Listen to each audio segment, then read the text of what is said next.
जिस तरह भी आपने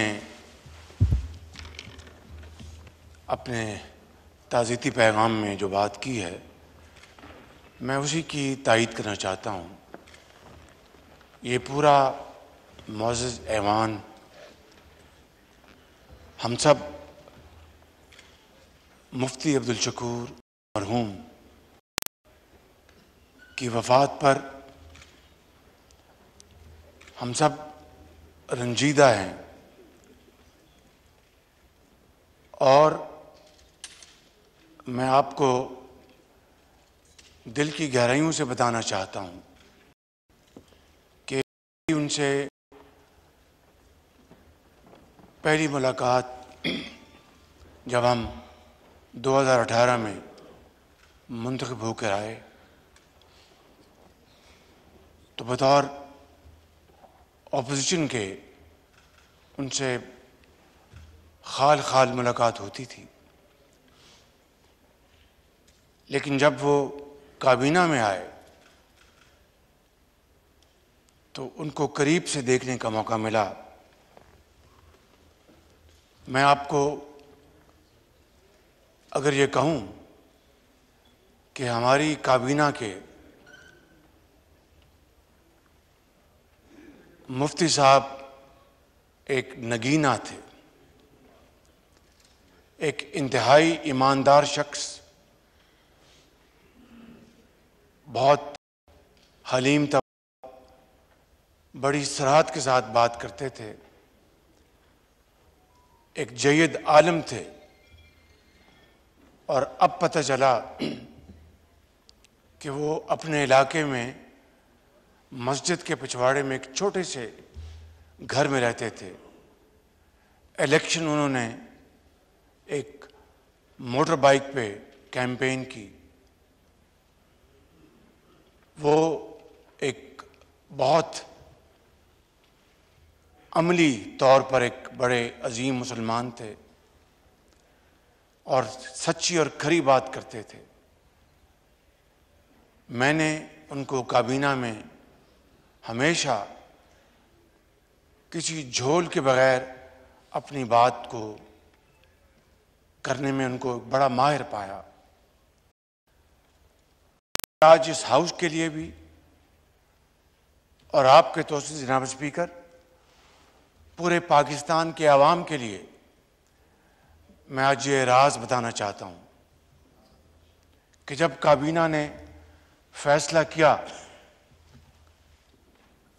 कि जो भी ऑनरेबल मेंबर इन सख्त माशी हालात की रोशनी में मुश्किल वक्त के पेश नज़र जो भी अपने ताईं वॉलंटरीली अपनी तनख्वाह या पर्क्स एंड प्रिविलेजेस सरेंडर करना चाहे तो हम सब उनको खुशामदेद कहेंगे। काबीना की ओवरवेलमिंग मेजॉरिटी ने इस फैसले से वॉलंटरीली इत्तफाक किया कि बिल्कुल मुल्क इस वक्त मुश्किल हालात से गुजर रहा है और हमें जो भी हम कंट्रीब्यूट कर सकते हैं हम करें। लेकिन मुफ्ती साहब मरहूम ने कहा कि वज़ीर-ए-आज़म मैंने बात करनी है, और ये मैं बात इसलिए कर रहा हूँ कि उनकी सच्चाई, उनकी ईमानदारी और उनका बग़ैर किसी कन्फ्यूजन के उनका जो रिफ्लेक्शन थी वो उन्होंने फिल फौर ज़ाहिर कर दी कि वज़ीर-ए-आज़म मेरा गुजारा जो है इस तनख्वाह के बगैर नहीं होगा, मैं ये हिस्सा नहीं डाल सकूँगा। अंदाज़ा कीजिए जनाब स्पीकर, कितना अजीम शख्स था वो। कौन शख्स इस तरह अपने आप को कॉम्प्रोमाइज़ करेगा? लेकिन वो शख्स चूँकि सच्चा था, उस ज़ात पर उसको बिल्कुल कामिल यकीन था, मौत पर कामिल यकीन था, ईमानदार था और रिज़्क़ हलाल में वो यकीन रखता था। उन्होंने ये कहा मुझे, फिर बाद में भी मुझे मिले और कहा कि वज़ीर-ए-आज़म आपने बुरा तो नहीं मनाया? मैंने कहा बिल्कुल नहीं, मुझे तो बहुत खुशी हुई कि आपने सच्ची बात आपने काबीना में की। जनाब स्पीकर, कितनी शिकायतें आपको आती थीं जो पिछले साल गुजर गए, पिछली हुकूमत के दौरान, हज के दौरान जो बदनज़मी और बद इंतज़ामी होती थी। मैं आज आपसे बड़े अदब से ये पूछना चाहता हूँ, जो पिछला जो हज गुजरा, आपके कानों में भी ये बात पहुँची होगी कि कमाल कर दिया, बेहतरीन इंतज़ाम थे वहाँ पर।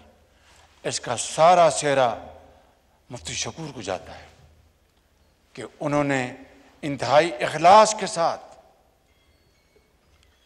और इंतहाई मेहनत से उन्होंने सारे इंतज़ामात किए। हज के जो डीजी होते हैं सऊदी हुकूमत के साथ, जो हमेशा पाकिस्तान के साथ उन्होंने ताउन किया। और कि मुझे भी शिकायतें आती थी कि शहबाज शरीफ साहब, ये कैसी हुकूमत है जो रियासत मदीना का नाम लेती है, लेकिन वहाँ पर हाजियों को खुराक का इंतज़ाम ठीक नहीं, वहाँ पर उनके रहने सहने का इंतज़ाम ठीक नहीं।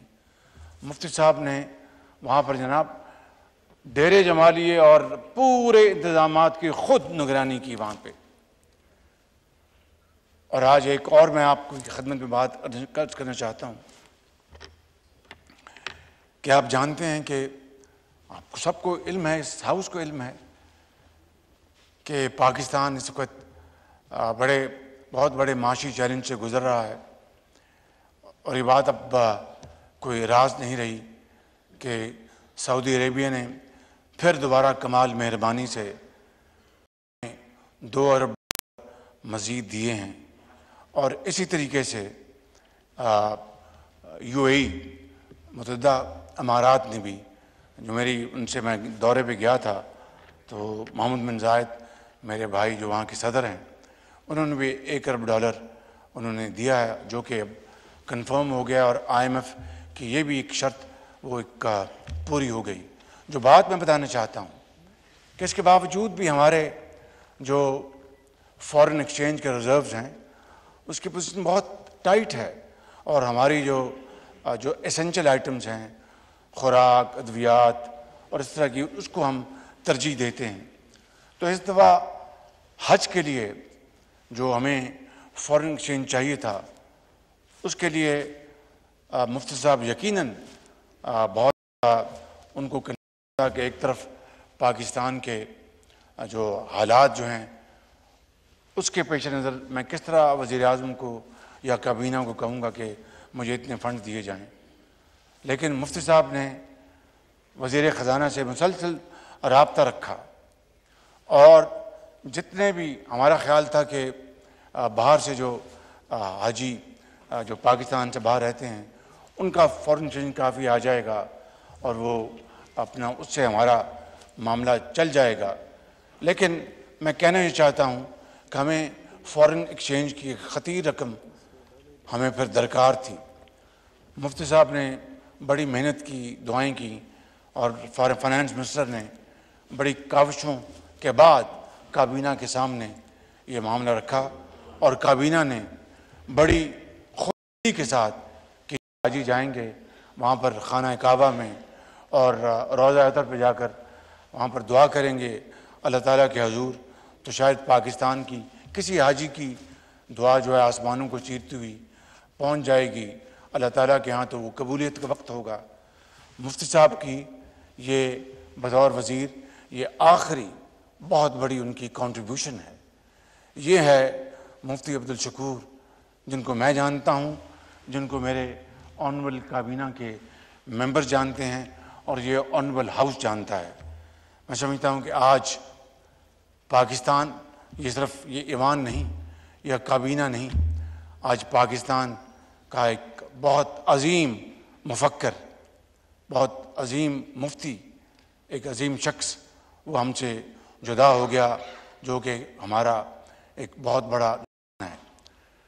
आखिरी बात ये कहना चाहता हूँ कि मुफ्ती साहब सही मानों में JUI के माथे के झूमर थे। आपका बहुत शुक्रिया।